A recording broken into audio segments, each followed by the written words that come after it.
Hi friends, అందరికీ నమస్కారం. ఈరోజు కథ నీ ప్రేమ కోరి ఎపిసోడ్ నంబర్ 7. ఈ స్టోరీ మీకు నచ్చితే తప్పకుండా లైక్ చేసి మన ఛానల్ని సబ్స్క్రైబ్ చేసుకోండి. ఇక లేట్ చేయకుండా స్టోరీలోకి వెళ్దాం. తప్పు ఎవరిదైనా శిక్ష మాత్రం అందరం అనుభవిస్తున్నాం కదా అంటుంది ప్రేమ.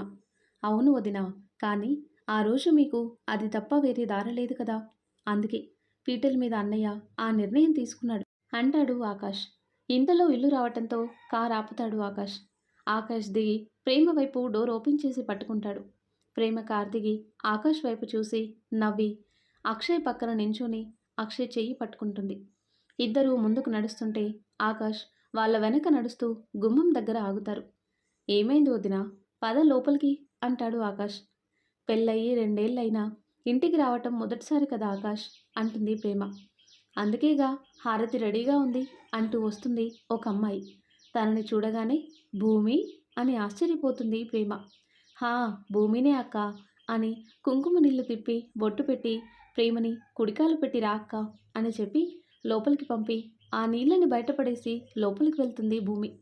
లోపలికి వెళ్ళి సోఫాలో పరధ్యానంగా కూర్చున్న శ్రీలత గారిని చూసి అత్తా అంటుంది ప్రేమ. ప్రేమ గొంతు గుర్తుపట్టి కళ్ళ నిండా నీళ్లతో ప్రేమ దగ్గరికి ఒక్క ఉదుటున వచ్చి ప్రేమని గుండెకి హత్తుకొని తన బాధ తీరే వరకు ఏడ్చారు శ్రీలత.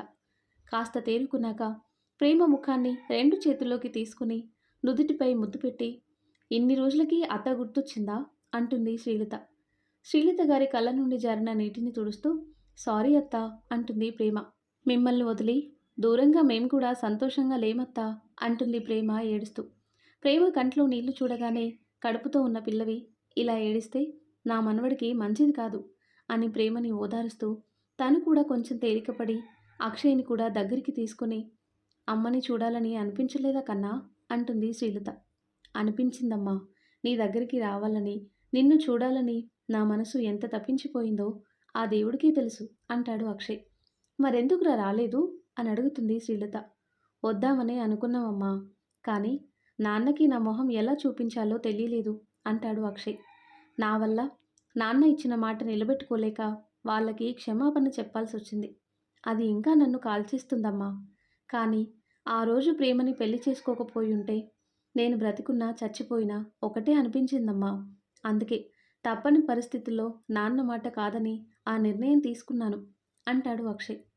మిమ్మల్ని చూసైనా మీ నాన్నగారు మారతారేమోరా, జరిగింది మర్చిపోయి మిమ్మల్ని దగ్గరికి తీసుకుంటారు అంటుంది శ్రీలత. ఆ ఆశతోనే వచ్చామమ్మా అంటూ ప్రేమ భుజంపై చేయి వేసి దగ్గరికి తీసుకుంటాడు అక్షయ్.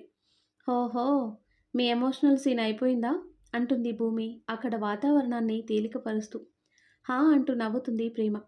ప్రేమ నవ్వగానే శ్రీలత గారు ప్రేమ బుగ్గపై చేయి వేసి అపురూపంగా చూస్తూ తను కూడా నవ్వుతారు. అక్షయ్, ఆకాష్ కూడా నవ్వేస్తారు. అమ్మయ్య, నవ్వేశారా అంటుంది భూమి. లగేజ్ అక్షయ్ రూమ్లో పెట్టించు ఆకాష్ అంటుంది శ్రీలత. అలాగే అని చెప్పి ఆకాష్ బయటికి వెళ్ళి లగేజ్ పైకి పంపిస్తాడు. వెళ్ళండిరా, వెళ్ళి ఫ్రెష్ అయ్యి భోజనం చేద్దురు అంటుంది శ్రీలత. అమ్మా, నాన్నెక్కడా అంటాడు అక్షయ్. వస్తారా, మీరు వెళ్ళండి అని వాళ్ళని లోపలికి పంపించి తను తన రూమ్కి వెళ్ళి విన్నారు కదా, వాళ్ళు మన పిల్లలండి, తప్పక తప్పు చేశారు కానీ కావాలని కాదు అంటుంది శ్రీకాంత్ గారిని చూస్తూ. ఆయన ఏమీ మాట్లాడకుండా అలాగే బెడ్ పైన వెనక్కి వాలి కళ్ళు మూసుకుంటారు. అక్క, ఈ జ్యూస్ తాగు అంటూ భూమి జ్యూస్ గ్లాస్ పట్టుకొని ప్రేమ దగ్గరికి వెళ్తుంది. నీకెందుకు భూమి ఈ పనులన్నీ అంటుంది ప్రేమ. అయ్యో, అలా అంటావేంటక్క, రేపటి రోజున నేను కడుపుతో ఉంటే నువ్వు మాత్రం జ్యూస్ ఇవ్వవా ఏంటి అంటుంది భూమి. మరదల గారికి కళలు బాగానే ఉన్నాయే అంటాడు అక్షయ్ అప్పుడు ఫ్రెష్ అయ్యి బయటికి వస్తూ. బావా అంటుంది భూమి. చెప్పు మరదల పిల్ల అంటాడు అక్షయ్. అబ్బా, ఆపండి మీ గోల. అవును భూమి, ఇన్ని రోజులు నువ్వు ఆకాష్ ఎందుకు పెళ్లి చేసుకోలేదు అంటుంది ప్రేమ. మీరు లేకుండా పెళ్ళింటక్క, అందులో మీ మరిదిగారు మా అన్నయ్య వదిన లేకుండా చేసుకునని భీష్మించి కూర్చున్నారు అంటుంది భూమి. అయ్యో అవునా అంటుంది ప్రేమ. అప్పుడే అయ్యో అంటున్నావేంటి, పెళ్లి చేసుకుంటావా అని అడిగితే మా వదినకి నచ్చితేనే చేసుకుంటా అని మొహం మీదనే చెప్పాడు తెలుసా అంటుంది భూమి. అయితే నచ్చలేదని చెప్పు ప్రేమ అంటాడు అక్షయ్. బావగారు అలా అనకండి అంటుంది భూమి బుంగమూతి పెట్టుకొని. లేకపోతే మా వాడిని ఎన్ని రోజులు తిప్పుకున్నావు నీ వెనక, ఇప్పుడు నువ్వు తిరుగు అంటాడు అక్షయ్. అబ్బా! అప్పుడంటే మీ మరదలు డాక్టర్ అవ్వాలి కాబట్టి మీ తమ్ముడిని వెయిట్ చేపించింది. ఇప్పుడు మీ తమ్ముడు ఏం చేయాలని మా చెల్లిని తిప్పుకోవటం అంటుంది ప్రేమ. హా! నువ్వు దేవతవక్కా అంటుంది భూమి మెటికలు విరుస్తూ. మాటల్లో పెట్టి భూమి ప్రేమతో జ్యూస్ మొత్తం తాగించేస్తుంది. గ్లాస్ తీసుకుని బయటికి వెళ్తూ మీరు లేకుండా పెళ్లి కాదు కదా, మా జీవితంలో ఏదీ జరగదక్కా అని చెప్పి కిందికి వెళ్ళిపోతుంది. చూసావా బావా, ఆకాష్ భూమికి మనమంటే ఎంత ఇష్టమో అంటుంది ప్రేమ. అవునే, వీళ్ళ అభిమానానికి ఏమివ్వగలం మనం అంటాడు అక్షయ్.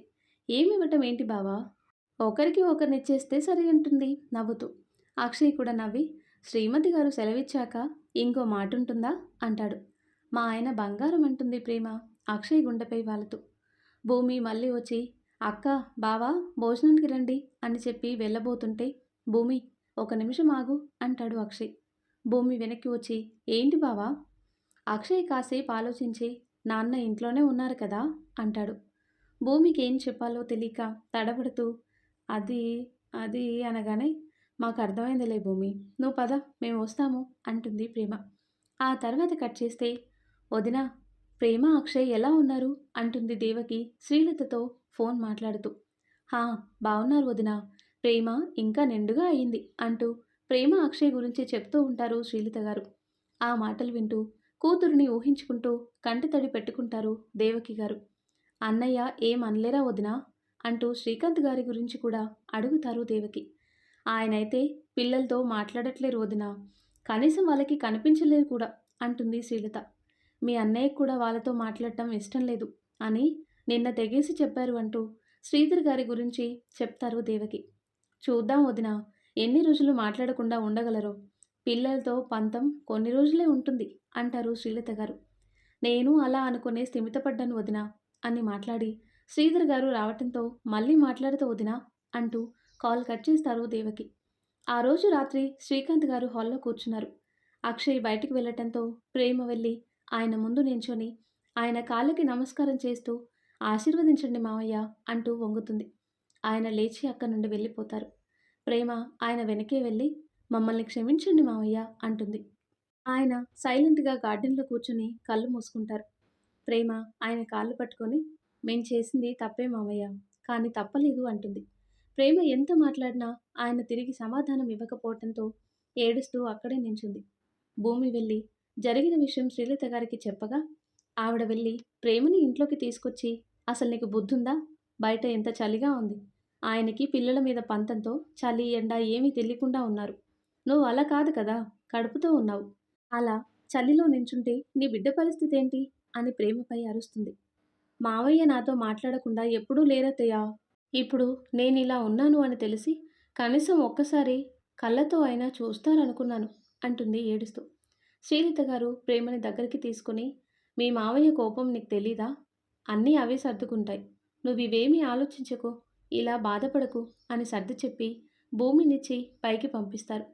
అలాగే కళ్ళు మూసుకొని కూర్చున్న శ్రీకాంత్ గారి దగ్గరికి కోపంగా వెళ్తుంది శ్రీలత. ఏమండి అని కోపంగా పిలుస్తుంది. ఆయన మెల్లిగా కళ్ళు తెరిచి ఏంటి లత అంటాడు. ఏంటి అని ఎలా అడగగలుగుతున్నారు మీరు, నెలలు నిండిన పిల్ల చలిలో నించుంటే మీకేమీ పట్టనట్టు కూర్చున్నారు, కనీసం తనని చూసి లోపలికి వెళ్ళు అని కళ్ళతో సైగ చేసినా సంబరపడి వెళ్ళిపోయేది కదా అంటుంది కోపంగా. శ్రీకాంత్ గారు మౌనంగా ఉండటంతో మాట్లాడండి, ఎంత ప్రేమగా పెంచుకున్నామండి మన పిల్లల్ని, అలాంటిది వాడు ఒకసారి మీ మాట కాదు అన్నందుకు ఎన్ని రోజులు వాడికి శిక్ష, ఇష్టం లేని పిల్లని పెళ్లి చేసుకొని మీ మాట నిలబెట్టి మీ ముందే బాధపడుతూ బ్రతుకుతుంటే మీరు వాళ్ళని చూస్తూ సంతోషంగా ఉండేవారా అంటుంది శ్రీలత ఏడుస్తూ.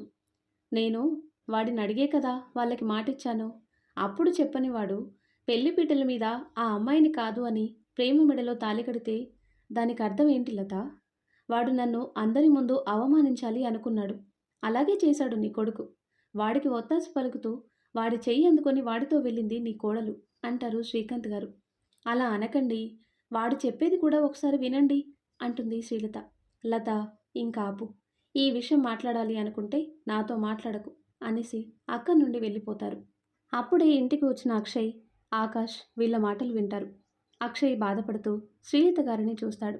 ఆకాష్ అక్షయ్ భుజంపై చేయి వేసి బాధపడకన్నయ్యా, నువ్వు అలా ఎందుకు చేశావో తెలుసుకున్నప్పుడు నాన్న నిన్ను అర్థం చేసుకుని నీతో మాట్లాడతారన్నయ్య అంటాడు. నాన్న మాట్లాడినందుకు నాకు బాధగా లేదురా. కానీ ఒక్కసారి చెప్పే అవకాశం కూడా ఇవ్వటానికి ఇష్టపడట్లేదు. అదే బాధగా ఉందిరా ఆకాష్ అంటాడు అక్షయ్. అన్నింటికీ టైం వస్తుందిరా. నువ్వు ఇలా బాధపడితే ప్రేమకి ఎవరు ధైర్యం చెప్తారు?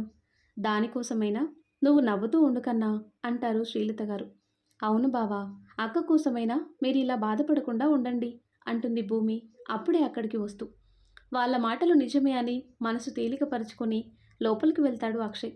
రూమ్కి వెళ్ళి బాల్కనీలో నించున్న ప్రేమని చూసి, ఏంటి అమ్మాయి గారు అలా ఉన్నారు అంటాడు అక్షయ్ ఏమీ తెలియనట్టు.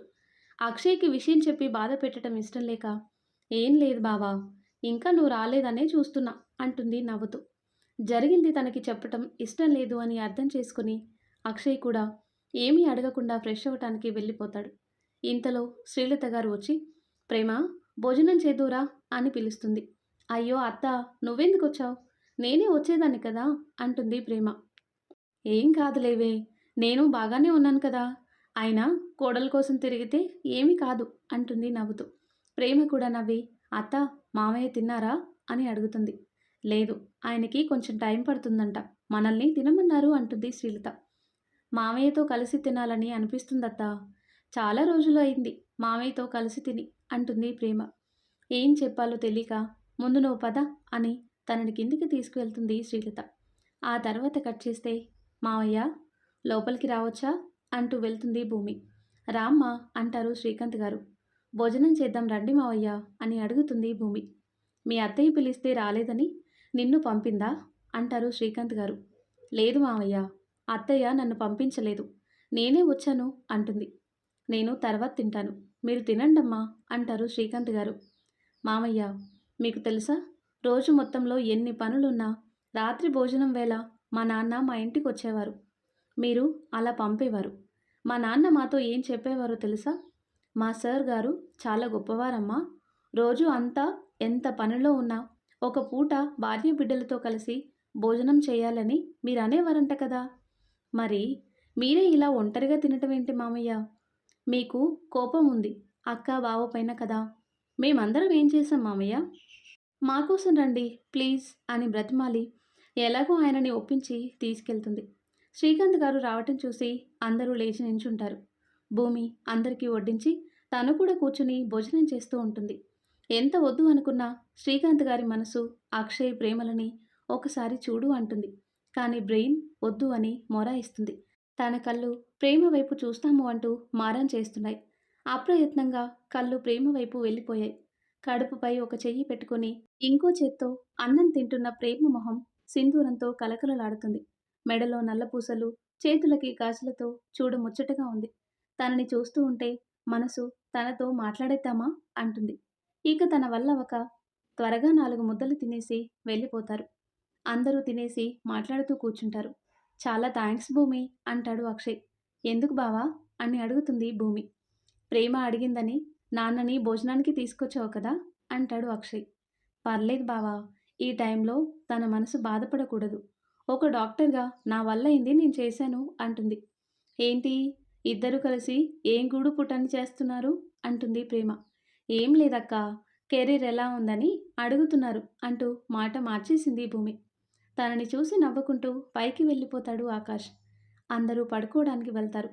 అక్షయ్ పైకి వెళ్తూ ఆకాష్ రూమ్ దగ్గర ఆగుతాడు. ఎవరితోనో ఫోన్లో కోపంగా మాట్లాడుతున్నాడు. అతని మాటలు విని ఆలోచిస్తూ తన రూమ్కి వెళ్ళిపోతాడు. అప్పటికే ప్రేమ బెడ్ పైన కూర్చొని అక్షయ్ కోసం ఎదురు చూస్తూ ఉంటుంది. అక్షయ్ వెళ్ళి ప్రేమని తన గుండెలపై పడుకోబెట్టుకుని మాట్లాడుతూ ఉంటాడు. మెల్లిగా ప్రేమ నిద్రపోతుంది. దిండు సరిచేసి తనని దిండుపై పడుకోబెట్టి ల్యాప్టాప్ పట్టుకొని హాల్లో కూర్చుంటాడు కొంచెం వర్క్ ఉండి. అందరూ నిద్రపోయాక శ్రీకాంత్ గారు మెల్లిగా లేచి పైకి వెళ్తారు. ఆయన హాల్లో ఉన్న అక్షయ్ని గమనించకుండా పైకి వెళ్తారు. ఈ టైంలో పైకెందుకు వెళ్తున్నారు అని అక్షయ్ కూడా వర్క్ పక్కన పెట్టి శ్రీకాంత్ గారి వెనకే వెళ్తాడు. ప్రేమ రూమ్ బయట నించొని ప్రశాంతంగా పడుకున్న ప్రేమని చూస్తూ ఉంటాడు. పక్కన అక్షయ్ లేడు అని గమనించి చుట్టూ చూస్తాడు. ఎవరూ కనపడకపోవటంతో మెల్లిగా లోపలికి వెళ్తారు శ్రీకాంత్ గారు. ప్రేమగా తలనిమిరి కాసేపు తనను చూస్తూ అక్కడే నించుంటారు. ఎవరైనా వస్తారేమో అని తన రూమ్కి వెళ్ళిపోతారు. ఇదంతా తన రూమ్ నుండి చూస్తాడు ఆకాష్. వాటర్ కోసం నిద్రలేచి శ్రీకాంత్ గారు పైకి రావటం చూసి తన రూమ్లోకి దూరి ఆయనని చూసింది భూమి. చాటుగా దాక్కొని చూశాడు అక్షయ్. ముగ్గురు చాలా ఆనందపడతారు. అక్షయ్ కూడా వర్క్ ఫినిష్ చేసి ప్రేమని దగ్గరికి తీసుకుని హ్యాపీగా పడుకుంటాడు. నెక్స్ట్ డే ఉదయం ఆఫీస్కి వెళ్ళిపోతాడు ఆకాష్. భూమి హాస్పిటల్కి వెళ్ళిపోతుంది. అక్షయ్, ప్రేమ టిఫిన్ చేసి శ్రీధర్ గారి ఇంటికి వెళ్తారు. ప్రేమ బయటే నించొని అమ్మా అని పిలుస్తుంది. కూతురు మాట వినగానే బయటికి పరుగున వస్తుంది దేవకి. అమ్మా అంటూ వెళ్ళి దేవకి గారిని హత్తుకుంటుంది ప్రేమ. దేవకి గారు కూడా ప్రేమని హక్ చేసుకుని ఏడుస్తారు. ఏడవకత్తా, అన్నీ సరిచేయటానికి నేను వచ్చాను కదా, ఇంకా కొన్ని రోజులు ఓపిక పట్టండి, తర్వాత మళ్ళీ మనం ముందులాగా ఆనందంగా ఉంటాం అంటాడు అక్షయ్. దేవకి గారు అక్షయ్ని కూడా పలకరించి ఇద్దరిని పక్కపక్కన నించోబెట్టి మురిపెంగా చూసుకున్నారు. ఎవరు అంటూ బయటికి వస్తారు శ్రీధర్ గారు. అమ్మాయి వచ్చిందండి అంటుంది దేవకి. నాన్న అంటుంది ప్రేమ. అలా ఎవరూ లేరు దేవకి, వాళ్ళని పంపి లోపలికి రా అంటాడు కోపంగా. ఏమండి, రాక రాక అమ్మాయి ఇంటికొస్తే అలా అంటారేంటండి అంటుంది దేవకి. ఎన్ని చెప్పినా ఆయన ఒప్పుకోకపోవటంతో ప్రేమ ఏడుస్తూ వెళ్ళిపోతుంది. మరి ఆ తర్వాత ఏం జరుగుతుందో నెక్స్ట్ వీడియోలో తెలుసుకుందాం. ఎంతో ఇంట్రెస్టింగ్గా ఉండే ఈ స్టోరీ నెక్స్ట్ పార్ట్స్ కోసం ఈ వీడియో లైక్ చేసి మన ఛానల్ని తప్పకుండా సబ్స్క్రైబ్ చేయండి. Thanks for watching.